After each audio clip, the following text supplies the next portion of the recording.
Good evening and welcome to tonight's live show here on the Frumess channel.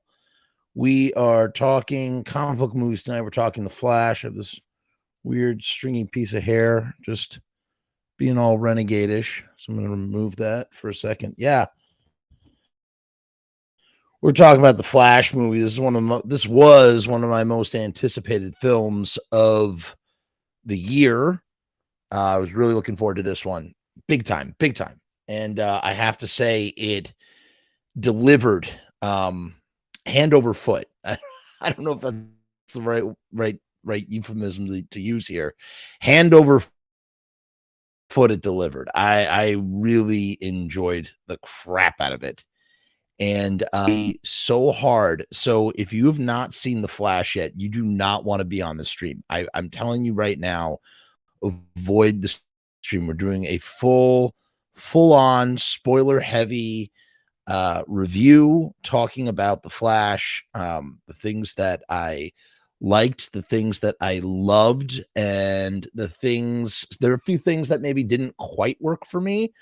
But that's neither here nor there, because again, and I got to tell you, it was worth the wait. It truly was. I took my son, it's Father's Day weekend. What better movie to see for Father's Day weekend? And, like, I'm amazed that in the year 2023, I'm taking my son, my 7-year-old son, to see a superhero movie, a brand new superhero movie where Michael Keaton is playing Batman. I mean, that's amazing. Michael Keaton isn't my favorite Batman, but he was my Batman. He was one of my Batmen growing up. And so I definitely feel a sense of ownership over that 90s. He's like the 90s Batman, the original 90s Batman, though Batman's 89. So, it's like, I mean, it's just insane to think, like, here almost 30 years later, this guy is once again donning the cape and cowl. What's up, Adam? Adam's asking, I want to be on this show tonight, but I'm not going until tomorrow. I've been waiting to see Michael Keaton since 19. Please leave, Adam. I'm advising you to leave now. You do not want to have any of this spoiled. You want to be shocked at everything that you see. And there are things to shock for sure. And before we get into it all, I guess, or maybe I should, how do I wait? I don't even know. I guess let's just get into it. Let's get into it, and we'll take it. We'll take it we'll take it as it comes. Okay, so this was a long gestating film. Snyder, technically part of the Snyderverse, still part of the Snyderverse. Of course, it's the Snyderverse. You have one last thing before we get started. This is big. This is big. Let me put this on Front Street here. This movie has been incredibly, Adam says, 3 generations of us are tomorrow. I'll check in tomorrow. Have a good show. Hey, enjoy yourself. Enjoy the time with 3 generations going to see that's going to be very special. Make sure you take pictures in front of the poster for memories, right? I just want to take a quick second before we get started to just acknowledge that there's controversy with this film surrounding Ezra Miller, who I have always enjoyed as an actor. As an actor, he's great. Have you ever seen We Need to Talk About Kevin or The Perks of Being a Wallflower? The dude is they are a great actor. But, there's a lot of stuff has happened outside of this movie, a lot of controversy that is inevitably tied to this movie. So I just want to say that I'm putting all of that on a shelf. I'm not interested in discussing it. It has nothing to do with anything that we are going to be tackling here. So there's no point in bringing it up. I don't want to talk about it. I don't condone his behavior or anything. And it's like the fact that these things get so tangled up has become incredibly frustrating.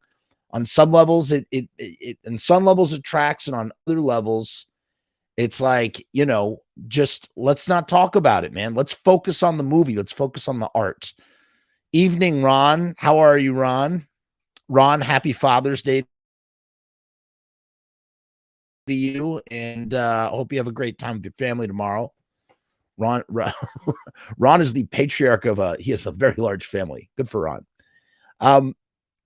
Yeah, so I don't want to talk about any of that stuff. So let's not. So there's no point. I'm just gonna graze over. I'm not gonna acknowledge those comments. Okay, it's messed up. It's a messed up situation. I don't know all the particulars. I've heard some of the bigger things, whatever the things. I just want to talk about the movie itself. So that's what we're gonna do. Okay, putting that aside, right? We've acknowledged that, and we are putting it aside, and we're going to specifically talk. Thank you, Ron. We're going to specifically talk about the movie. R. King says, don't care much for superhero films other than the Batman one, so I'll just YouTube the Michael Keaton scenes. There you go. That's always that's always a solution as well, for sure. Okay, so the Snyderverse has been kind of a mess. I mean, DC really they tried to do something completely different from what Marvel was doing. They were trying to world build with these movies, and they went about it in a very sort of messy way, and with varying degrees of success. They probably dropped the greatest ball when they took Zack Snyder out of the seat.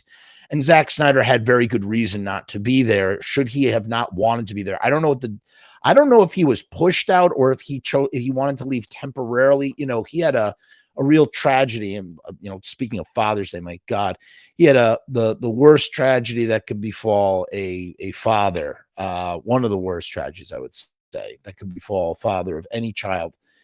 And they replaced him with Joss Whedon, and they made that god-awful Justice League film that just, a lot of people, I feel like Batman versus Superman starting to get a little bit of legs now. People are starting to forgive it for some of its more atrocious qualities. But that Justice League movie was just, we saw what we were really missing when we saw the Snyder Cut, which I also think has opened the door for more Snyder Cuts. Snyder Cut has become like a whatchamacallit, like a metaphor now for films, like cuts of films that we want to see. Release the Snyder Cut, and it's an example of when it goes right, because the Snyder Cut is really good, especially those last 45 minutes, and the Flash stuff within the Snyder Cut is the best, man. I kind of wish it was Snyder who had directed this movie. Andy Muschietti, I think that's how you pronounce his name, who did the It movies. He did a fine job. Not knocking Andy at all. I'm just saying, just for the sake of continuity, I almost kind of wish that Snyder was behind the helm. And we do get cameos from 4/5 of the Justice League. The only one, the glaring missing actor, the one who Henry Cavill is missing as Superman, although we briefly see him on the TV. So you could technically say that Superman does make a small, tiny, faceless cameo, giving us all 5 members of the Justice League from the Snyder movie. So there's that. Yeah, they keep these last few movies from the DCEU, as they call it, have just sort of limped out. Wonder Woman was a big success. The sequel, not so much. Iron Man was sort of a smash hit. Iron Man was not Iron Man. What am I saying? Iron Man. Aquaman. Aquaman was really campy in the best way. I mean, really, I have not revisited that movie yet, but I feel like I am really going to like revisiting that movie someday when I choose to do it. The Flash movie, again, has been weighed down with all sorts of production issues that we are not going to particularly discuss. I just don't want to discuss any of that. I just want to judge the movie on its merits as a movie. And it's also sort of, it's supposed to be an Aquaman 2 that's going to come out. I don't know if it will. I don't know what the deal is with that. I mean, it is coming out.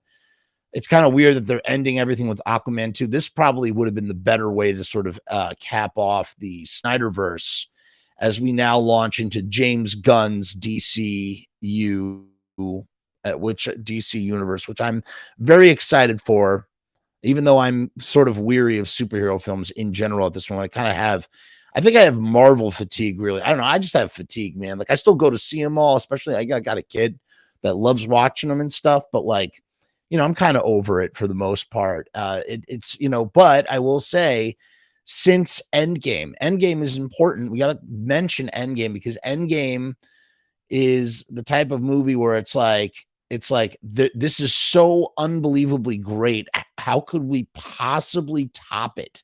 How can you top something like Endgame? It's impossible. And we've talked about this on the channel before, where it's like, you can't possibly do. What else are you going to do? We've done all that there is to do. There's nothing more to be done. It's all been done. And then, of course, Spider-Man Far From Home said, hold my beer. No Way Home said, hold my beer, and gave us 3 Spider-Men from all iterations, live action iterations of Spider-Man.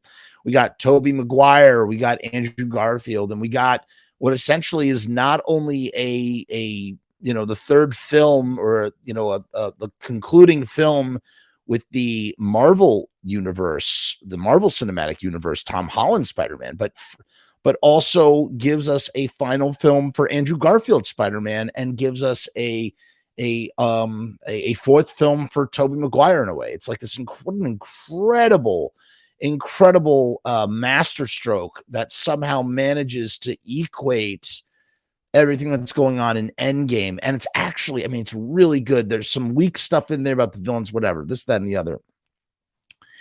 But for the most part, it's a really well done film. And the stuff with the 3 Spider-Men is just perfect. And then let's do it up one more. We're going to go into Spider-Man Into the Spider-Verse. We're going to have Spider-Man Noir, of course, voiced by our favorite guy, Nicolas Cage. We've got all these different Spider-Men coming on. We're going to introduce Miles Morales and all that. And Miles Morales is the guy who takes over for Ultimate Peter Parker. Okay. In the Ultimate Comics, that's Miles Morales. And I think he's currently Spider-Man right now in 616 continuity. That's the universe 616. It's the main Marvel continuity, I believe. Don't quote me on that. I don't know. The point being is that, like, the multiverse seems to be the place to go in order to, take things to the next level. And the Flash somehow manages to do one. We just saw Spider-Man Across the Spider-Verse, and it had, there's a T-Rex Spider-Man. You get live action Danny Glover as the Prowler. They do some really cool stuff in there. You got Web Slinger, you got Spider-Punk, just all this really great stuff. And still, it's like, what more is there anything that can kind of top this? And that was a really good movie. And I got to tell you, of all the multiverse sort of things that they've done in comic books, both Marvel and DC, all of them pale in comparison to what is accomplished in The Flash, in my personal opinion. Maybe Spider-Man almost kind of ticks the same boxes. There's something about seeing live action actors that used to play these roles all sharing the same movie. But, it theoretically, on paper, somehow it makes sense to have those 3 Spider-Men. Like, it kind of works, even though that seems so impossible. It, like, when you see it, you go, oh yeah, of course they would do that. Of course that makes sense. And then the idea that there's going to be a DC movie, ready for the first big spoiler here, the biggest spoiler. We're going to have 3 different Batmen, and it's going to melt your mind. Batfleck, that makes sense, right? He's in the Snyderverse. But we're going to add Michael Keaton as Batman as well. The original, the most beloved live action Batman, Michael Keaton, right? And then let us melt your brain further. We're going to, at the very end of this movie, do something so shocking that, and I got to tell you, this was the 3rd time there were several times where I screamed in the theater today. I actually screamed. When I say I screamed, I didn't mean like I was like, oh, like I like that, like verbally out loud, just in shock when I saw George Clooney as Bruce Wayne. Can you fucking imagine? Can you imagine? And you know what's funny about that cameo too? Like, first of all, what a way to end a movie. But the idea that like Clooney was like, okay, I'll do this. He's like, okay, I'll do this, but I'm not going to get in the bat suit. I just want to be Bruce Wayne. It was like a way maybe for Clooney to have his cake and eat it too, because Clooney is so infamous for being the guy who supposedly killed Batman. And that's not true. He didn't kill Batman. That's a whole other conversation. Like the idea that he would return in any kind of way after all this time, he probably got paid a handsome salary. You have to imagine he probably got $1 million to do that. And it would be fully worth it, fully worth the shock. I mean, that's the best goddamn freaking advertising for your movie anywhere. So there is a movie, there's a non-Batman movie called The Flash in the year 2023 that features 3 Batmen. One of them is Michael Keaton, one of them is George Clooney, and one of them is Ben Affleck. Let that sink into your mind for a minute, how crazy that is. And that's where this movie goes. And I just don't see, like, there's not, I mean, and you know, and that's not even the most shocking. That's one of the most shocking things. It's probably the single most shocking thing was George Clooney. There was one other one that just had me, I mean, I had such a non-sexual boner when I saw this, such a raging non-sexual plutonic hard-on when I saw this thing towards the end. And I'll tell you what it is in a little bit, because I really want to dive into the plot and get into this and get into the nitty-gritty. And I realized that I left my seltzer upstairs. And because I left my seltzer upstairs, I'm going to, oh, that's not good. I am going to talk about Riot Stickers real quick so I can go get my seltzer from upstairs. Riot Stickers is the official sponsor of the Frumess channel. You go to riotstickers.com/Frumess, link in the description, and you can get 1,000 stickers for $79. That's 7 cents per sticker. Point, actually, really, I've been saying it's 7 cents per sticker. It's actually 8 cents per sticker when you round up that 1.0% of the penny or whatever. But whatever, it's 7 cents per sticker. We'll stick with that. And Riot Stickers, they're printed on vinyl, and they have a UV coating that makes them very, very sun resistant. They're very good in all the elements in the weather. You can't go wrong with Riot Stickers, and we'll be doing something with them real soon in the near future. In the meantime, I'm going to play that little song. I'm going to go up, I'm going to get my seltzer, and then we are going to dive into what is going on in this movie. I will be right back.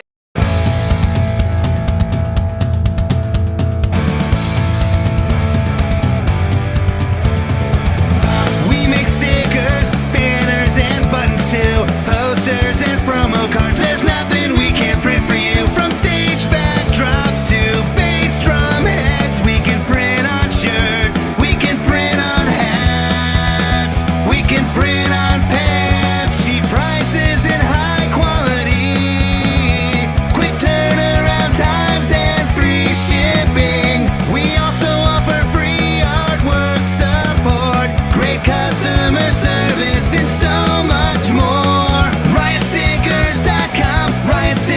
We are the bomb. RiotStickers.com. Riot Stickers, we are the bomb. RiotStickers.com. Riot Stickers, we are the bomb. RiotStickers.com. Riot Stickers, we are the bomb.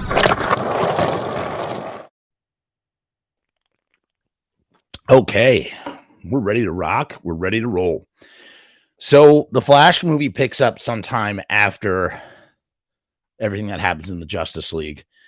And the Snyder Cut Justice League, right? And, you know, and it's kind of sad, too, because we knew what we kind of got like a glimpse of what was going to be with the second Justice League movie and the third one, and we never really got it. But it's just kind of like the Justice League is a thing now.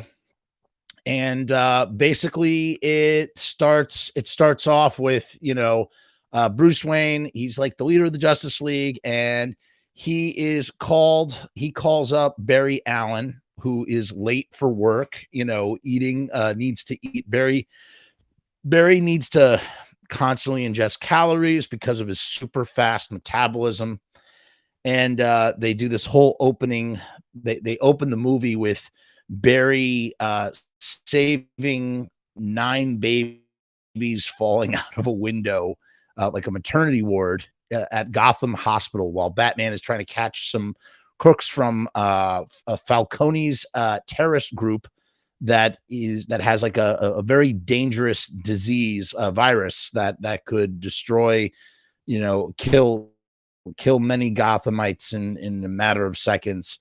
And we get this incredible opening sequence. I mean, just had me so often I found myself just cackling with laughter in this movie, just at some of the, stuff that happens in it. And again, talking about the performance of Ezra Miller, not the actor or any of his egregious crimes and whatnot.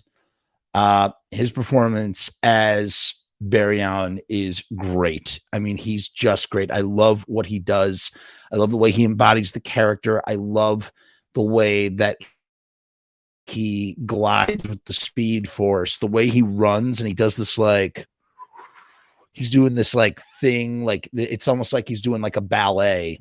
And the way that they capture the speed at which the Flash runs, we see it for the first time in that Snyder cut, and it's just when I watch the Snyder's cut and I watch the end when he has to run super fast, it almost brings a tear to my eye.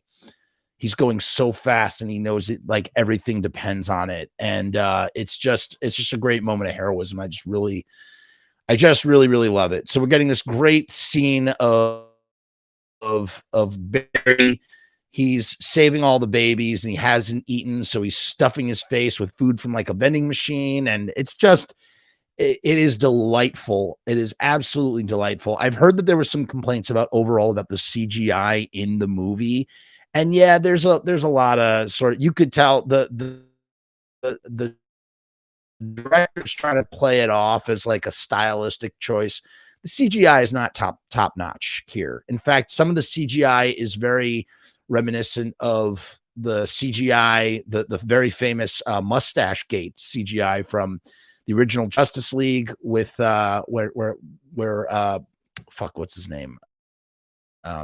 We were just talking about Joss Whedon. He was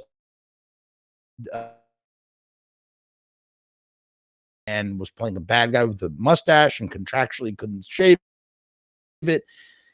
And the CGI in his upper lip was so bad. Again, I'm going to use that word egregious again, because it's just such a perfect word to describe how bad the CGI was in that film. And the CGI in the Flash is not that bad, but it's really rough in a lot of places. And you have to imagine this movie went through a lot of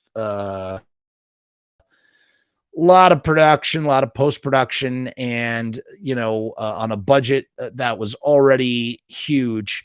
It seems like they skimped around a little bit in certain areas where they really needed to. And unfortunately, one of those areas was the CGI.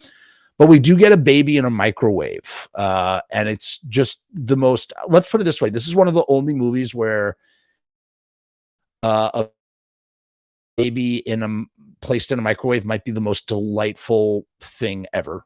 I don't know how else to say it. They catch the bad guy. And Barry, he's bummed out. His dad was imprisoned for the murder of his mother. And Barry's gone to, school to be a criminologist, or, to get a degree. And he wants to flip the system, or he's researching his dad's case. He just wants to free his dad. It's kind of flimsy. It's one of the more flimsy pieces in the whole thing for me, as well as the emotional core of the emotional core of the story is Barry's relationship with his mother. And it doesn't quite jive for me. The relationship between Barry and his mother, it doesn't feel earned. It doesn't feel that deep. It feels very on paper in that kind of way. And same thing with the whatever the deal with him and his mother and his family. It's all of the overarching themes of what you do to try and save the people that you love. That's the stuff that really is really deep in this movie and works so well. But the actual core relationship is not that. It's like, I had to go get a can of tomatoes and my wife was killed. And then, they never explain exactly who it was. I thought we were going to get, honestly, I was thinking in my head, I'm thinking it's going to be Barry. It's going to be Barry, or it's going to be the mom who does it to herself, or Barry, some future version of Barry does it has to do it in order to like save the universe. That would have been, the movie never went there, but had the movie gone there, it just would have been a flawless masterpiece to me. Like that would have just changed everything. Like I said, love the movie, enjoyed it, had a great time, but that stuff that wasn't very cohesive, I guess, for lack of a better word. In any case, so Barry's upset about all that stuff, but his family situation, he goes running. And the thing is, for those of you who are not super familiar with what the Flash's powers are, Flash is connected to something called the Speed Force. And the Speed Force is like this thing in DC, and it's just like, I don't know how to explain the Speed Force. It's something that all people who have super speed, they all tap into the Speed Force, and it's basically like, it's like a source. It's a source of energy that you could tap into that allows you to go super fast. And they play with what exactly the Speed Force is in DC Comics. It's, to look in the same way that they play with how much Wolverine's healing factor works, that sort of thing. So he's using the Speed Force, and he runs so fast. He runs faster than the speed of light, or what does he do? He runs back. He figures out a way. This is what he does. He figures out a way to time travel. He figures out that he can actually time travel, and figures out that if he does something as small and trivial as adding one can of tomatoes, because Bruce Wayne warns him, and this is like where the best stuff, that thematic stuff I was talking about, the best stuff comes in part from this conversation. He has a long talk with Ben Affleck's Bruce Wayne, one of the three Bruce Waynes in this film. And they're talking about, he's telling him, he's like, hey, I figured out how to go back in time. I could like change things. I could stop your parents from dying. I could stop my mother from dying and save my father. And Bruce Wayne basically says, you can't do that because it could have devastating consequences. All that talk that you hear about, like, hey, you can't mess with time, time travel, and the tiniest alteration could have devastating effects on the timeline, and this, then the other, all this stuff that you hear in science fiction writing. But Bruce Wayne says something really profound. He's like, it's, it's tragedy. It's the things that happen to us that sort of make us who we are and define us to an extent. And that it also can be bittersweet, because he's like, even though it made me who I am, I'm also a lonely person, that whole thing too. But it's a really poignant conversation. That's basically the gist of it, is the things, good and bad, that happen to us make us who we are, and we shouldn't want to change them, or that it's not good to change the things, because that is what makes us us, right? On some level. What's up, Amy? Amy says, don't mess with the space-time continuum. That's right. That's right. Good. I hope things are well on in your world and what you do. We're talking, Amy, I'm just warning you, we're talking Flash, and we're spoiling the crap out of this movie. So if you have not seen it yet, you may want to just be cautious, because we are just spoiling the shit out of this movie. Aaron says that he liked the movies. I really like that. I like what Bruce says. I kind of agree with that. It's like you think back to the things, and again, listen, obviously, like you know, I don't want to talk about. I don't want to talk about, like, you know, I mean, people go through in real life. People go through terrible trauma. People have terrible things that happen to them, and you know, there's some things that are so bad that happen to you and there's no way to find meaning in them. They're just bad and they should have never happened to you or whoever. But so I don't want to make a too great of a generalization, because that is a reality. But, you know, for the most part, that there are certain things in one's life that you wish you could change, and perhaps it is those things. If you are okay on some, you know, level, whatever that may be, if you're okay on some level, then perhaps, like, who would you be if not for those things, you know? So it's just a very profound philosophical thing that worked really well in the movie. Amy says she was in Morocco. That is awesome.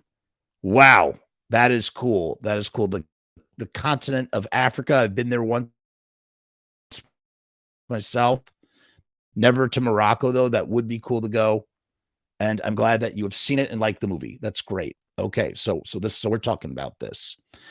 So of course, you know, Barry decides, he's like, I'm gonna go do this anyway. I'm gonna go, you know, speed through the I'm gonna go back in time and save my mom. And he figures out that if he just alters one can of tomatoes, then he can save everything. It has to do with cans of tomatoes, because that's what sends the dad back to the store, which starts this whole thing in the first place. And if the dad never went to the store, then someone would have broken. Again, they leave like the actual details of her dying, which I guess overall end up not being very consequential. It's like her dying is not, like, the way she dies or who kills her is not of any consequence to the story. And it's just such a missed opportunity, because like I said, you could imagine that we get to the end of the movie and the key is like the mom has to die, and Barry, or a version of Barry, is the one who ends up doing it. And it like blows Barry's mind. Like we could have gotten that, and that would have just shot the movie into a whole other stratosphere. So he goes back in time, he does the thing, and then he goes back to the present, and he goes to visit mom and dad, and he realizes that he's somehow in the year 2013. And that's also the year when it's just when Barry gets his powers. He goes back the day that he gets his powers. And that starts a whole rigmarole, because he ends up bumping into a 18-year-old version of himself in 2013. And he ends up helping that 2013 version of himself. We'll call him Barry 18. How about that? Barry 18. He helps Barry 18 to get his powers, right? And in order to make sure, he's afraid. He doesn't know what it's going to happen. He's already messed with time, and he's going, well, wait a minute. If you don't get your powers, maybe then I will lose my powers, and then I won't be able to get back. So he has this whole reason for doing that. And in the process, he gets his tooth knocked out when he recreates he makes sure that his 2013 version of himself is there for the experiment, right? Okay. Aaron says it's Dark Flash, aka pre-Flash Barry. Yeah, I got to read up on Dark Flash. I know about Reverse Flash, and I know about the Dark Racer, who's the Death. There's the Speed Force Death that Barry is trying to outrun, and that's what happens in Crisis on Infinite Earths and Final Crisis and whatnot. And that was like the last DC thing that I read. Actually, the last DC thing I read was Bruce Wayne R.I.P. or Batman R.I.P. by Grant Morrison, no less. So they help Barry to get his powers, Barry 18 to get his powers. He knocks out his tooth in the process. He loses his powers in the same accident that gives Barry 18 his powers. The lightning bolt strikes both of them. And now he has to guide Barry 18 how to use his powers. So it's kind of like we get the Flash origin story, which is great, which I actually really like that. And I really like that we didn't need to establish. He was just the Flash in the Justice League. It was just done, right? Like we see the brief accident in Batman versus Superman. That's okay too. But it's like when he it's funny how the third appearance of the Flash, when we finally get the real Flash origin in that kind of way. So he figures out that he's in 2013 with Barry 18-year-old version of Barry. And this Barry is just way different. He never lost his mom. He takes everything for granted. It makes our Barry very resentful, of course. And then, of course, General Zod comes, and we find out that there is no Justice League. We don't know where Diana Prince is. We don't know. Victor Stone hasn't become Cyborg yet. Arthur Curry was never even born. They do find out that there is a Batman, and it's a shock. It's kind of a reveal. Now, here's the question I'm asking myself, and I guess like maybe it's more rhetorical, but it turns out that this very universe, and it doesn't really line up with the comics, because technically the Warner Brothers films, Christopher Reeve's Superman is in the same universe as Batman 89. That's what it's supposed to be in the comics, as far as I know. However, here we learn that in this alternate 2013 happens to be the future of Batman 89. So Batman does exist. It's Michael motherfucking Keaton's Batman. And in this version, it's 2013, right? And there's some really cool details about this Batman, about the Burton verse Batman. You have, first of all, we kind of get like the Dark Knight Returns version. He's older. He's 30 years out. He's 30 years older. He's got a bushy beard and long hair, and Wayne Manor is super dilapidated. And we've seen a variation of this, a few times now. We saw it in Christopher Nolan's Dark Knight Rises, an atrocious version, I might add. Dark Knight Rises, terrible, terrible film. Right? Yeah, the Eric Stoltz. That was a great Easter egg. In real life, in our real reality, Eric Stoltz was the original Marty McFly. And Barry 18's roommate has a friggin' tattoo. That's Marty McFly. It's so fucking good. It's like the greatest tattoo I've ever seen. That had me cackling. Like I said, I cackled a lot when I was watching this. But yeah, that was something that really, again, showed us where we are. So in the Burton verse, it is Eric Stoltz who is Marty McFly. But in any case, this is clearly a Batman of the 90s, even in this alternate 2013. And that was what was so cool. This is the 90s Batman from that world. And it gets really solidified when we get this little Easter egg, the laughing pouch that Jack Nicholson's Joker had, right? Going, ha, ha, ha, ha, ha, when he finds the pouch. So this is that Batman, okay? This is that very Batman. And now, and he doesn't really want it. We get this stupid little like, oh, I don't want to help you guys because, I'm going to sit this one out. And it's dumb because Batman would never do that. Although who knows, maybe Michael Keaton's Batman would never do that.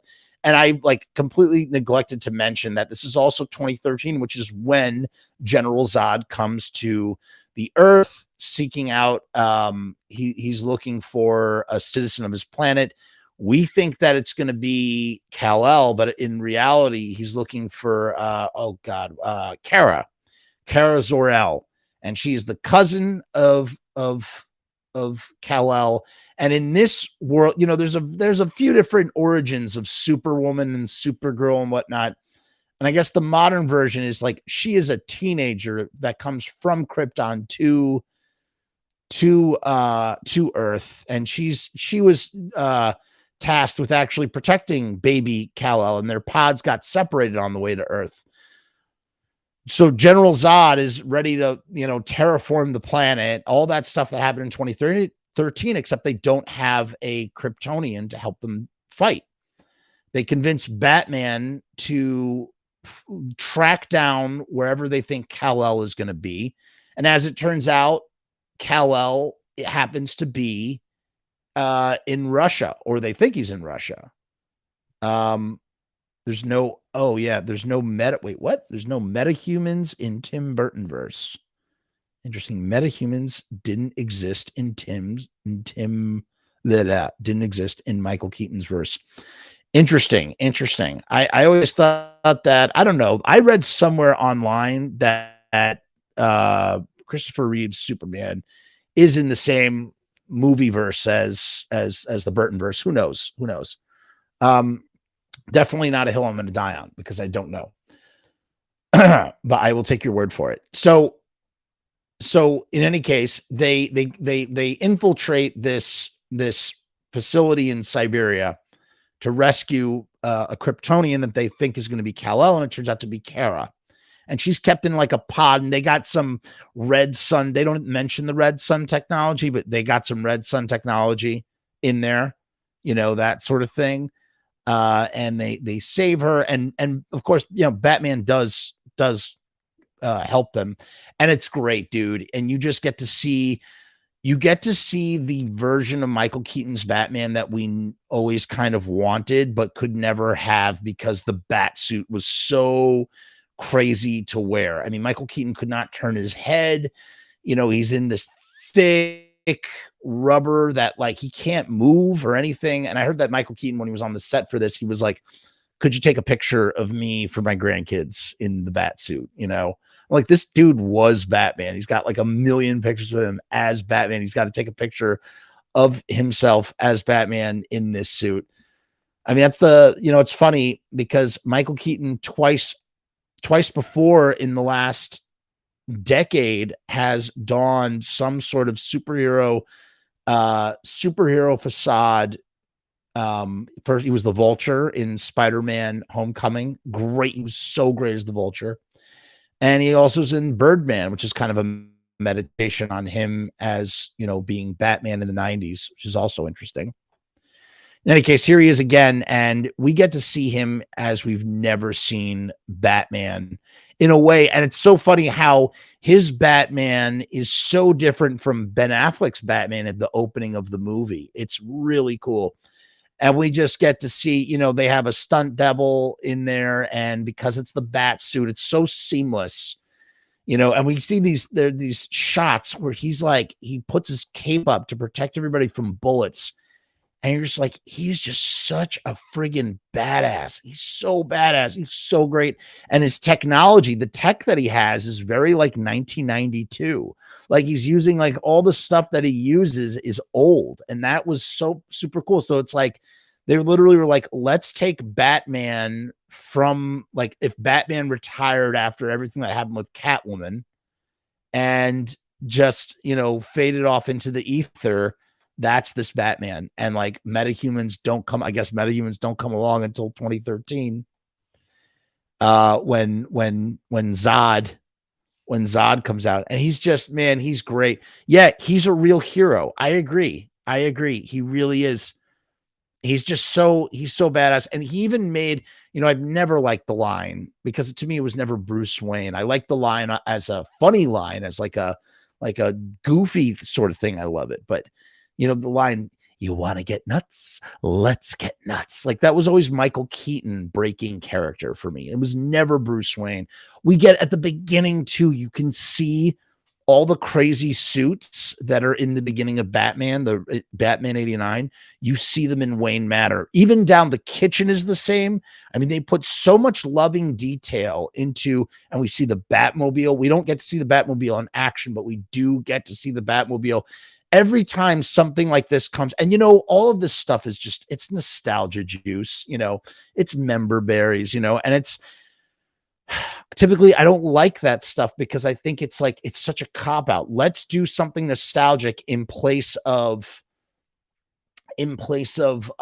actually telling good story. Hey, remember this thing? Oh my God, this movie is so good because you put this thing in it that I remember from my childhood and made me feel really good. Because even though he's not my favorite Batman, Keaton is my Batman. That was I'm the fucking child of the 90s in that kind of way. It is an iconic line, Amy, and that's what I didn't get to finish my thought on that. He actually made me enjoy that line when he says it. It's in the trailer too. You want to get nuts? Let's get nuts. It kind of works. It's pretty funny. He also says, "How much do you weigh?" which is a nod to what he says to Vicky Vale. And like I said, Dave, the war suits at the beginning, the war suits and those weird, whatever battle armor that he has when Vicky Vale and what's his face, Robert Wool's character are walking through Wayne Manor. So in any case, they rescue Kara, and then Kara has her own minute. They both have these really sort of eye-rolling moments of like, why should I help you? And Kara's like, I'm not human. I don't need to help you, blah, blah, blah, blah. And she flies off to go meet with Kryptonians and sees them slaughtering soldiers. Because again, if you remember in Man of Steel, they give 24, what is it? He has 24 hours to reveal himself before they start, going hard as motherfucker, right?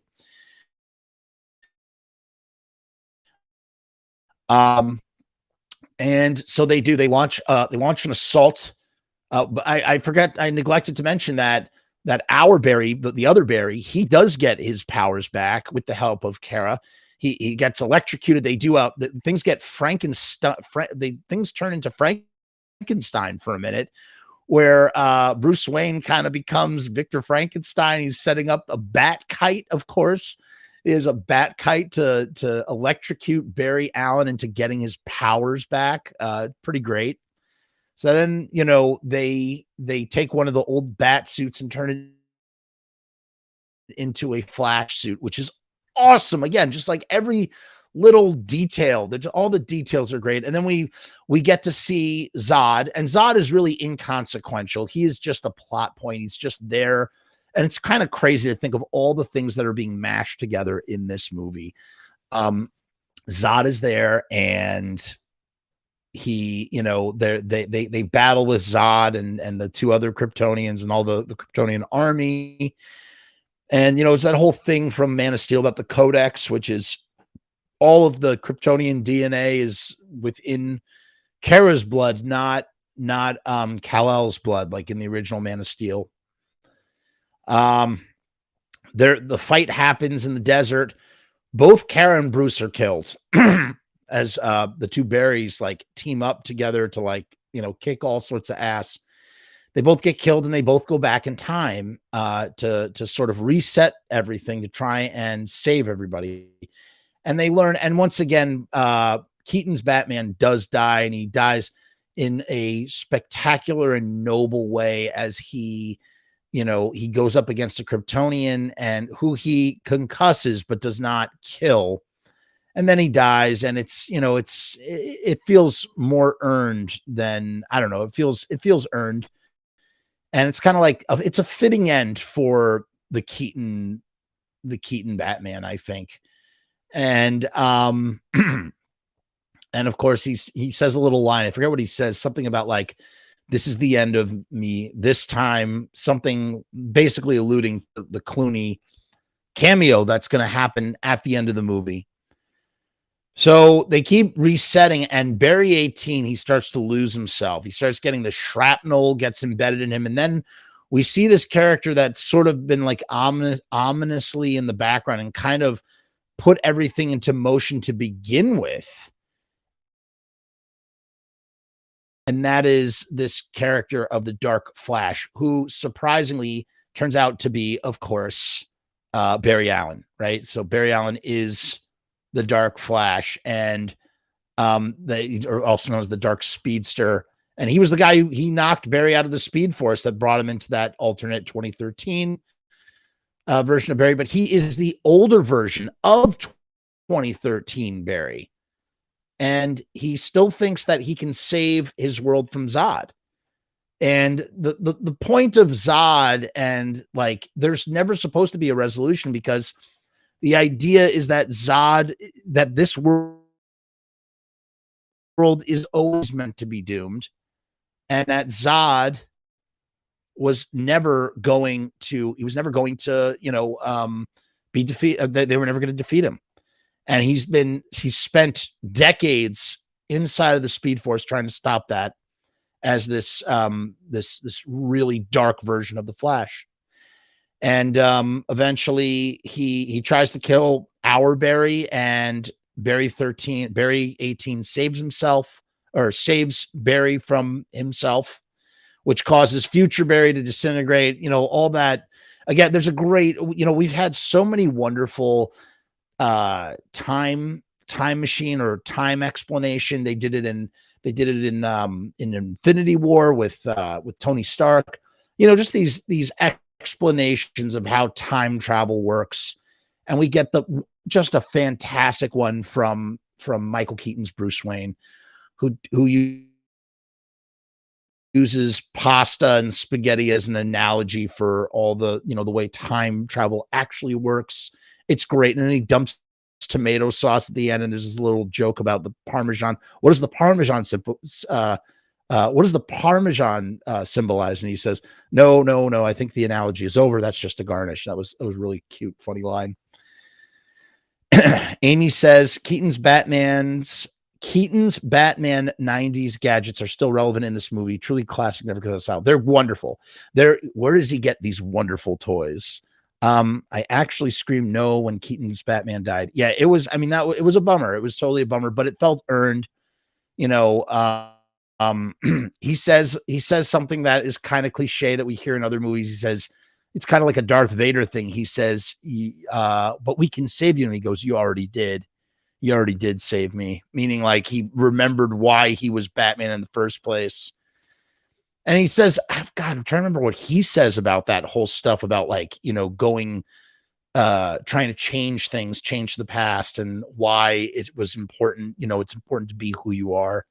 But that's ultimately what it comes down to. What Dark Flash could never realize is that he could never fix it. It's an unfixable situation. And Barry has to accept that his mother simply dies no matter what he wants to do. This is something, if you've ever seen The Time Machine, the remake from 2002 with Guy Pearce, fantastic film if you have not, where he's trying to save his fiance and he keeps going back over and over, and he figures out that there's no point in going back in time because she's meant to die. There are these certain events that are, again, as to whether like free will exists or like things are predestined or not, in reality is left up for debate. But often in movies and things, it's always like, everything's always kind of somewhat predetermined, when it comes to time travel in some way, shape, or form. So basically what ends up happening is the Speed Force is collapsing on itself. And here's where we just get sights of such awe. The Speed Force collapses on itself, and we get to see different versions, we get to peek into different dimensions or whatever, alternate timelines. We see Christopher Reeve, Superman, along with the Supergirl from the 80s. We see George Reeves, what is his name? George something as Superman. God, what's his name? The original, is it also George Reeves? No. What's his name? George Superman. Oh, this is really going to bother me. Yeah, George Reeves. It was Christopher Reeves and George Reeves. I was right. We see George Reeves, Superman, as well. We see, hold on, I'm trying to remember all the ones that we see. We see the Jay Garrett Flash, the first Flash.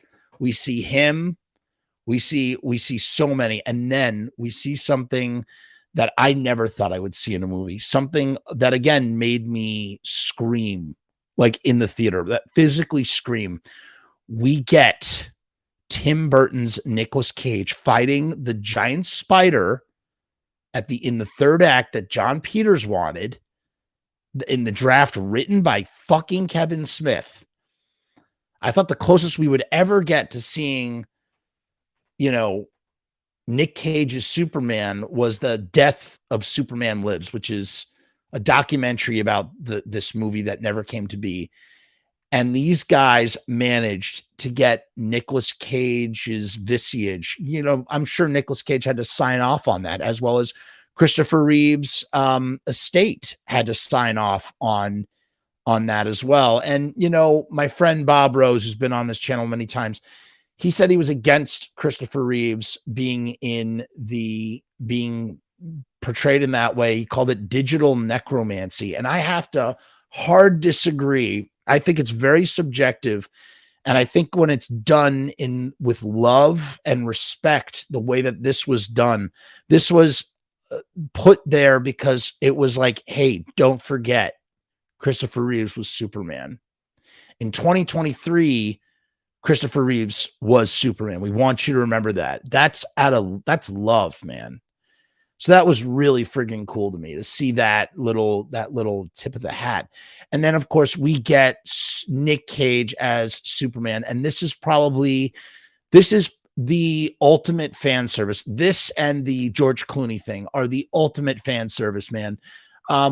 Just absolutely mind-boggling. Like I said, I screamed in the theater when I saw Nick Cage as Superman fighting the giant. As soon as I saw that giant spider, I said, I knew exactly what this was. Anybody who's familiar with that history of that movie knows about the giant spider. They know about Nick Cage being Superman.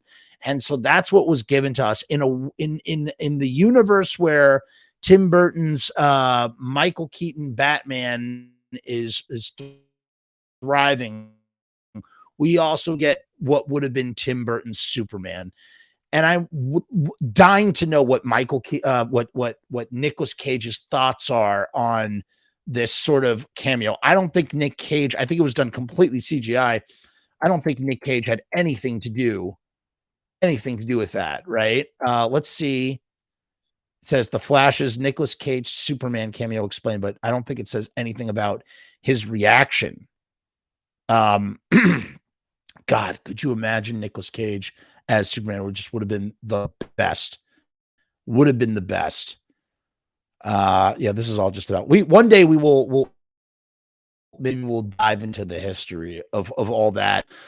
It's tremendous, man. It is just it is worth the price of admission. It's worth the 144-minute runtime of everything. Even if that whole movie was irredeemably fucked and was a terrible movie, just for that one moment where Nick Cage is Superman. I mean, just mind-boggling.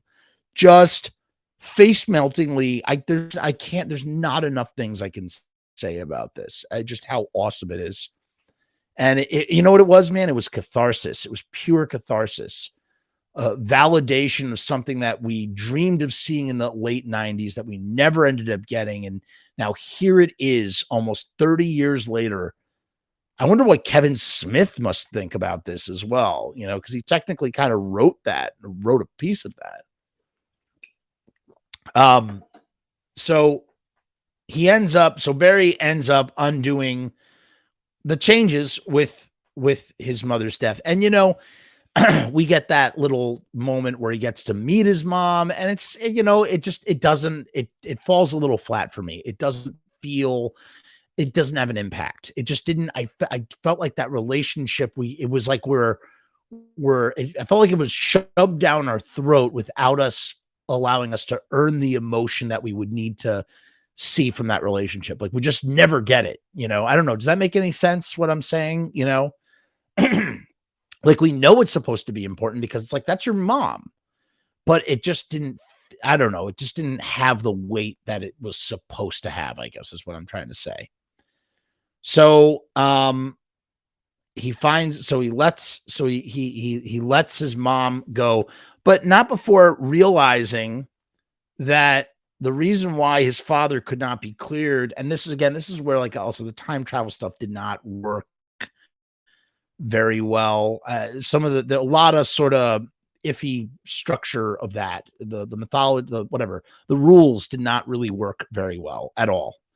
But he tweaks the cans. He puts the cans on the top instead of the bottom, and that allows his father to show his face on the tape, security footage tape, which allows him to be free. So the silver lining of losing his mother is that he gains his father's freedom back, and he could be with his dad now. And we get like a little bit of the romance between him and Iris West, and it's kind of like it's so unnecessary.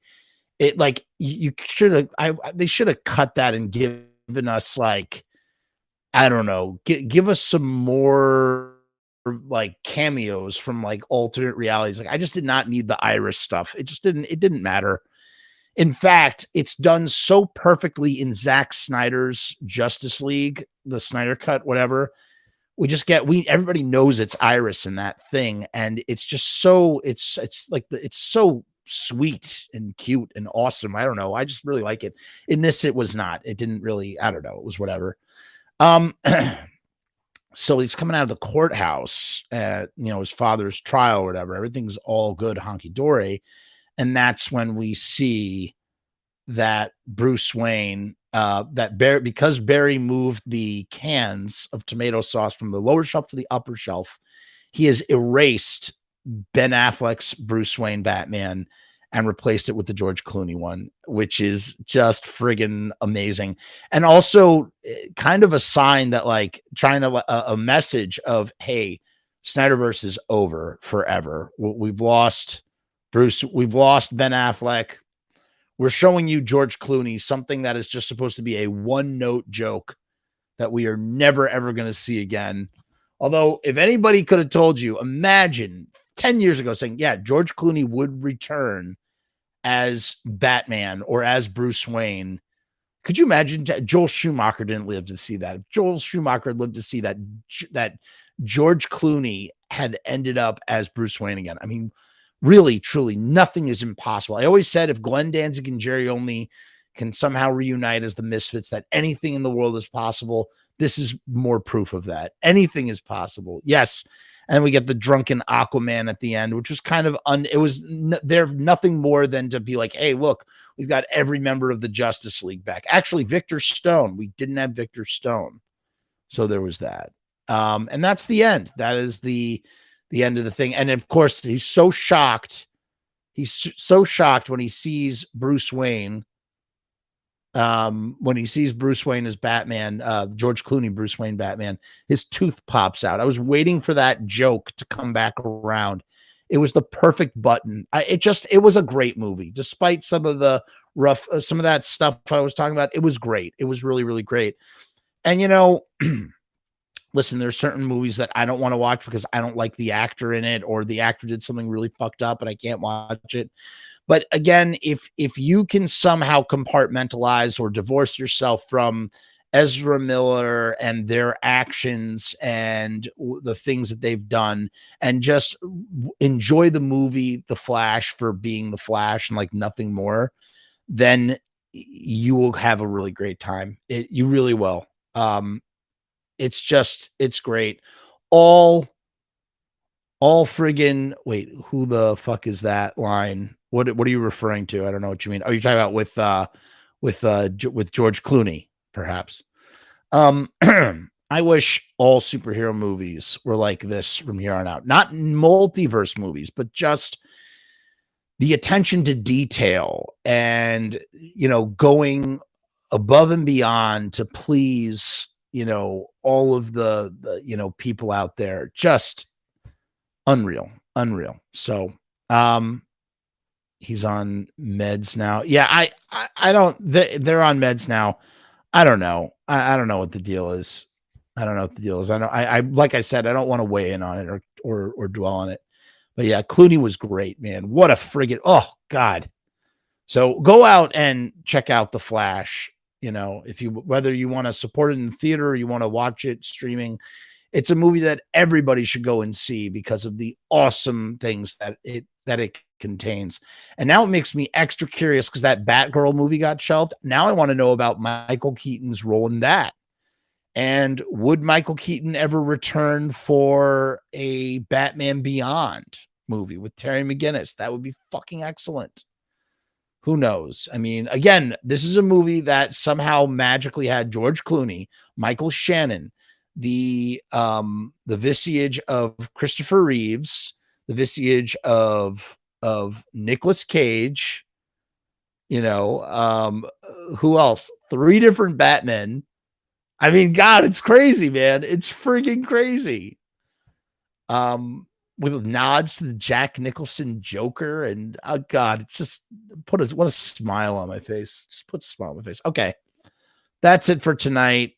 I'm gonna go back to watching The Sopranos because we're doing some Sopranos revisits. I've finished season 2, so we'll probably do that next. I'm already knee deep into season 3. So I'm going to go. My voice is going. I can't talk anymore.